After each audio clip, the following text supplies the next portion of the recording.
বাসা থেকে স্কুল আসার পথে আমাকে স্কুলের গেট থেকে জোরজবরদস্তি করে হাত ধরে তুলে নিয়ে যাওয়ার চেষ্টা করে। তখন আমি দীপু, সেই ছেলেটার নাম হচ্ছে দীপু, ওই ছেলেটা আমাকে জোরজবরদস্তি করে তুলে নিয়ে যাওয়ার চেষ্টা করে। তখন আমি চিল্লাই, আমাদের অভিভাবক স্যাররা সবাই এসে আমাকে উদ্ধার করে। পরবর্তীতে ছাদের ওপরে আসে হামলা করতে, আমাকে ক্লাসরুম থেকে আবার লোকজন সাথে করে নিয়ে তুলে নিয়ে যাওয়ার চেষ্টা করে। স্যারদেরকে হুমকি জানাই। আজকে আমাদের বান্ধবীদের উপর এরকম জোরজবরদস্তি করে তুলে নেওয়ার চেষ্টা করা হয়েছে। তো আমরা তো সবাই স্কুলের স্টুডেন্ট, আমাদের উপরেও তো একদিন হতে পারে এরকম। কেন আমরা স্কুলে নিরাপদ নই? কেন আমাদের স্যারদেরকে তারা হুমকি দিয়ে যাবে? আমরা তো এটা মানবো না, এটার আমরা প্রতিবাদ চাই।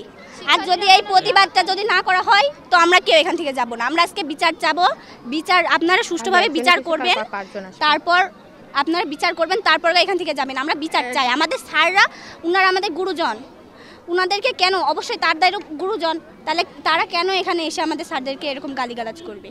আমরা এখানে ছাত্রছাত্রীরা ভিতরে ছিলাম, বাইরে থেকে দুইটা লোক এসেছিল, ওদের লোক মানে বন্ধুরা নিয়ে দুইটা লোক এসেছিল।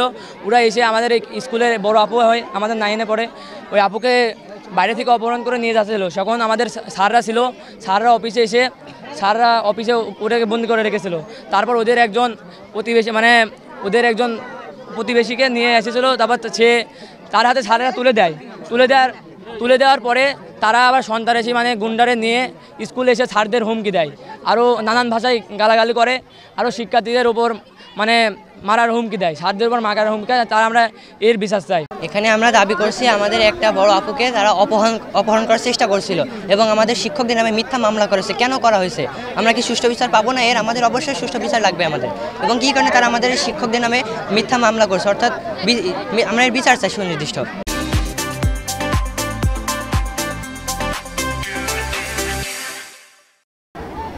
সেদিনে আমার একটা স্কুলগামী ছাত্রী আমার স্কুলের গেটের সামনে আসার পরে সে দুইজন ছেলে যারা মানে আক্রান্ত হয় আর কি, তুলে নিয়ে যাওয়ার চেষ্টা করে এবং হুমকিও দেয়।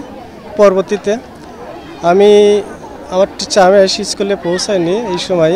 তারপরে আমার টিচাররা ছিল, তাকে ওই মেয়েটাকে আত্মরক্ষা করি এবং আত্মরক্ষা করার পরে ওই মেয়েটাকে জিজ্ঞাসাবাদ করে কারা এসে এখানে তোমাকে তুলে নিয়ে যাচ্ছে। তখন মেয়েটা বললে গেটের সামনে আসে, চলেন স্যার ওইদিকে যাই দেখে আসি। তারপর দেখতে যাই, দেখি তখন পর্যন্ত ওই দুইটা ছেলে আসে। তখন আমার চাটা তুলে আসে অফিস রুমে বসায় রেখার পরে তাকে জিজ্ঞাসাবাদও কিছু করে না, তাকে বসায় রেখে আমার স্যার আসুক, তারপরে আমরা এটার বিচার বিহিত করব। কিন্তু তারা উত্তেজিত হয়ে স্যারদের উপর চড়াও হয় আমাদের ছেড়ে দেন, আমরা যদু ফুদু ঘরের ছেলে না, আমরা কিন্তু সবাইকে আমরা গুলি করে মেরে দেবো, এরকম হুমকি ধমকি দেয়। কিন্তু আমার তৎক্ষণাৎ আমার স্যার একটা ধাক্কা দেওয়ার পরে ওই ছেলেটা আরও চড়া হয়। তারপরে চড়া হয়ে যাওয়ার পরে স্থানীয়ভাবে তার একটা মামা আছে কাদের, সে আসার পরে সে স্যাররাই মানে আমি আসার আগেই কিন্তু স্যাররা তাকে দিয়ে দেওয়ার পরে এটা নিষ্পত্তি হয়ে গেল। তারপর আমি জিজ্ঞাসা করছি কী ব্যাপার, আমার কাছে ফোন দিলে তোমরা আগেই নিষ্পত্তি করে ফেলো, স্যার এই ঘটনা এটা ঘটে গেছে, তাই আমরা আপনার আসার আগেই আমরা নিষ্পত্তি করি, ঝামেলা রাখলাম না। কিন্তু পরবর্তীতে দেখা যাচ্ছে ওই ছেলে এবং কাদের পরক্ষণেই 20 থেকে 25 মিনিট পরেই আবার নতুন করে হামলা করে আমার অফিসে এসে বিভিন্ন অকথ্য ভাষায় কথাবার্তা বলে আমি ছাত্রদেরও গালিগালাজ পর্যন্ত করছি। কিন্তু কেন তারা এরকম একটা প্রতিষ্ঠানে এসে হামলা করা, ছাত্রদের বিরুদ্ধে এই সমস্ত কথা বলার সাহস কিভাবে পায়? আমি এর প্রতিকার চাই এবং এই সমস্ত ঘটনা ঘটার জন্য আমি তীব্র নিন্দা প্রকাশ করছি। হ্যাঁ, আজকে রাত্রে মানে তদন্ত অফিসার নাম ধরে আমাদের হয়রানি করছে। মানে সারা প্রায় 2:52 মিনিটের আগেই 2:52 মিনিটে একটা আমার কল রেকর্ডও আছে, সেই রেকর্ডে হয়তো আপনাদের দিতে পারবো।